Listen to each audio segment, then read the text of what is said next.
नमः पार्वती पतय हर हर महादेव हर। सर्वे संतोषमान थाय।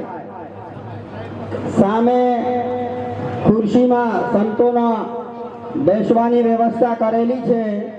सर्वे संतोथी करबद्ध प्रार्थना छे आप सौ कोई विशिष्ट मेहमान सिवाय बीजा जे संतो छे ए एमने पोतानुं स्थान जे ते जग्या नक्की करेला छे त्यां ज विराजवा नम्र विनंती छे। जय सियाराम।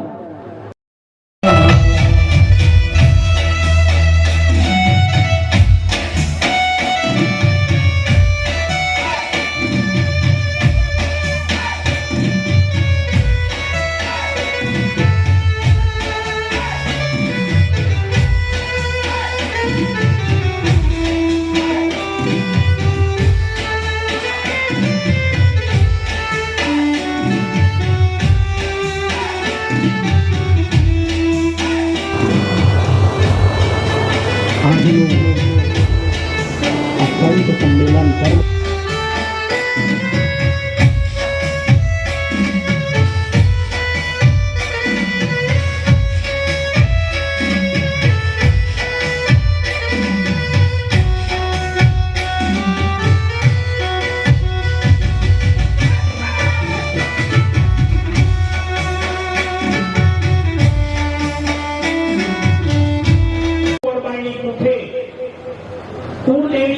क्षेम कल्याणी ની અસીમ કૃપાથી જન્મેલ ત્રણેય સંતાનો બે પુત્રો વીરસિંહ અને બીજા મોકમસિંહ અને આ પવિત્ર પ્રાંગણમાં જેના ગુણગાન ગાવા આપણે સૌ એકત્રિત થયા છીએ એવા બળવંતી સનાતન સંસ્કૃતિને નષ્ટ કરવાના એકમાત્ર મલિન ઇરાદાથી સુલતાની સૈન્યના આક્રમણની સામે રાષ્ટ્ર અને સંસ્કૃતિનું રક્ષણ કરતા કરતા રાજાના બંને કુંવરો વીરસિંહ અને મોકમસિંહ આ ધરતી કાંઠે શહીદ થયા।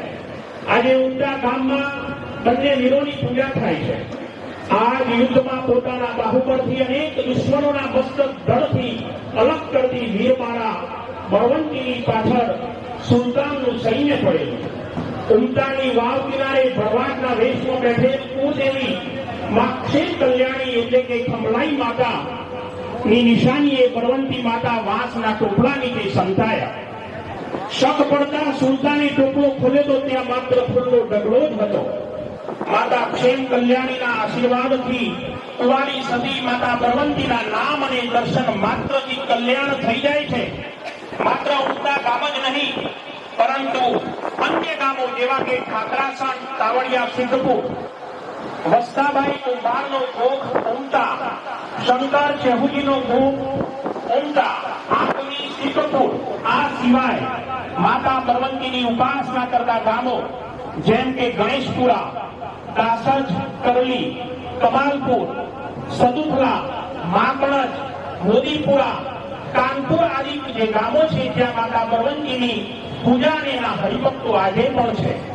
જૂના મંદિરને જીર્ણોદ્ધાર કરી આજના આ નયન રમ્ય અને સર્વ સુવિધાઓથી સજ્જ મંદિર કે જેના પ્રાંગણમાં આપણે સૌ બેઠા છીએ ત્યારે એ ડાયમંડ ડોનરોને આ ક્ષણે આપણે યાદ કરવા જોઈએ। સ્વર્ગસ્થ એનજી પટેલ આદિ દાદાશ્રીઓના દાનથી આજે માતા બળવંતીનું મંદિર ખૂબ જ સુંદર બન્યું છે। તેનો ખૂબ જ સુંદર વહીવટ બળવંતી ચેરિટેબલ ટ્રસ્ટ દ્વારા આજે થઈ રહ્યો છે।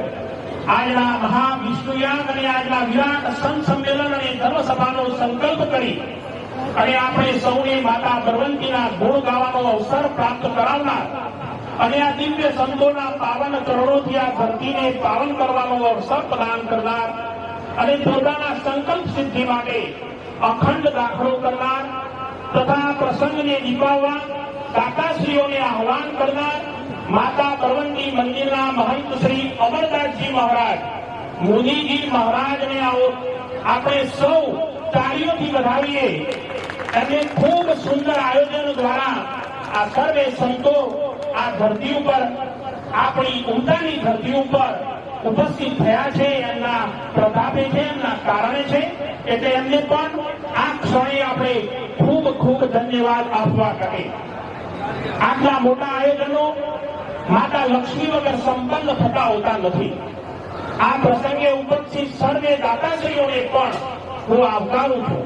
એક સંસ્કૃત સુભાષિતમાં દાતાશ્રીઓના ગુણગાન કરતા કહ્યું છે, શતેષુ જાયતેષુ સહસ્ત્રેષુ ચ પંડિત વક્તા દસ સહસ્ત્રેષુ દાતા ભવતી વાનવા. 15મા સૈકાથી અવિરત આ પાવન ધરતીના અગણિત શ્રદ્ધાળુ પર સુખ અને સમૃદ્ધિ રૂપી હેત વરસાવનારી માતા બળવંતીની કૃપા અપરંપાર છે. આજના શ્રી વિષ્ણુયાગ અને સંત સંમેલન અને ધર્મસભામાં દેશ દેશથી પધારેલ સર્વે મહામંડલેશ્વરો, મહંતો, સંતો, મહાનુભાવો, હરિભક્તો, ગ્રામજનો, શ્રદ્ધાળુઓ, સર્વે સજ્જનો અને સંધારીઓનું શ્રી બળવંતી માતા ચેરિટેબલ ટ્રસ્ટ ઉમટા તથા મહંત શ્રી અમરદાસજી મુનિજી મહારાજ અને સમસ્ત ઉમટા ધામ વતી આપ સર્વેનું હાર્દિક સ્વાગત કરું છું. આપ સર્વે ધર્મ જમાનાના વાહકો, સનાતન ધર્મના સદ્ધર્મ રક્ષકો અને પોતાના પવિત્ર કાર્યોથી આ લોકમાં પ્રસિદ્ધ પામેલ અને સદાય પોતાની કૃપા દ્રષ્ટિથી ધર્મપ્રેમી જનતાનું સદાય મંગલ કરનાર પૂજ્ય સંત ચરણ અમારી ઉમટાની આ પવિત્ર ધરતી પર પધાર્યા છો ત્યારે કહેવાનું મન થાય, આજની ઘડી રળિયામણી મારા મંદિરે પધાર્યા વિનાશી સંગે લાવ્યા છે સંત સમાજ અને મોહન વર પણ આપણી સમક્ષ બિરાજમાન છે. મહાન શ્રી અમરદાસજી મુનિજી મહારાજ અવિરત અને અખંડ દાખલાથી તથા મા ભગવતી શ્રી બળવંતી માતાના આશીર્વાદથી અને શ્રી ગોપાલ વિરક્ત સંત મંડળના ભંડારાના પાવન પ્રસંગે તથા વિષ્ણુયાગ દ્વારા સમગ્ર વિશ્વમાં સુખ શાંતિ અને કલ્યાણની ભાવના પ્રગટાવવાના શુભ આશયથી વેદ મંત્રોના પ્રવિધ નાથથી શાસ્ત્રી શ્રી કશ્યપભાઈ શુક્લ આ સમગ્ર વાતાવરણને એ ગઈકાલે પવિત્ર બનાવી ચૂક્યા છે. આ ભવ્ય દિનાત્મક ધાર્મિક કાર્યક્રમનું આયોજન કરવામાં આવ્યું છે. આ પ્રસંગે સંત શિરોમણી ગૌસ્વામી તુલસીદાસના શબ્દો યાદ કરવા પડે. એક ઘડી આધી મેં પુનિયાદ તુલસી સંગત સાધુ કી કટે કોટી અપરાધ. કોઈ પણ આયોજનને સફળ બનાવવા માતા લક્ષ્મીના આશીર્વાદ હંમેશા જોઈતા હોય છે. આપણા બળવંતી માતાના મંદિરમાં લક્ષ્મીનારાયણ દેવ બિરાજતા હોય ત્યારે દાતાશ્રીઓની ઓળખ તો ક્યાંથી હોય. આ પ્રસંગે નિભાવવા પોતાના ધનથી આ પવિત્ર કાર્યને સફળ બનાવનાર તમામ દાતાશ્રીઓ ને આ પ્રસંગે હું આવકારું છું, એમનું હાર્દિક અભિવાદન કરું છું. દાન એ માત્ર સંપત્તિનું અર્પણ નથી, પરંતુ હૃદયની ભક્તિ અને સેવા ભાવનાનું પ્રતીક છે. આવો આ સૌ દાતાશ્રીઓને આપણે કાર્યોથી વધાવીએ કે જેમના દાનની અવિરત સરવાણીથી આ સુંદર કાર્યને આપણે આજે કરી શક્યા છીએ. પૂજ્ય સંત ચરણ મંચસ્થ બિરાજમાન છે ત્યારે હું એમના ચરણોમાં કરબદ્ધ પ્રાર્થના કરી કે તેઓ આ કાર્યક્રમની શરૂઆત એ દીપ પ્રગટાવી કરે. પૂજ્ય સંત ચરણો આપણી વચ્ચે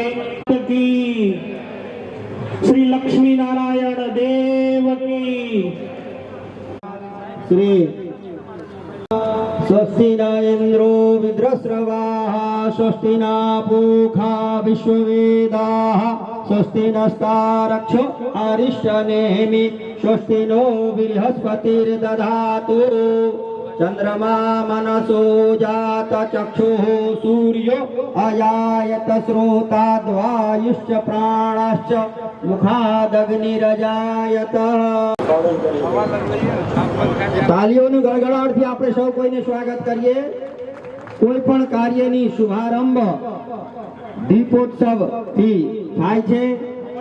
સંતો મહંતોની કમલોથી આજે આટલી મોટી સંખ્યામાં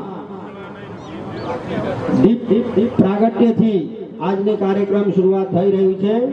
જય જય શ્રી રામ.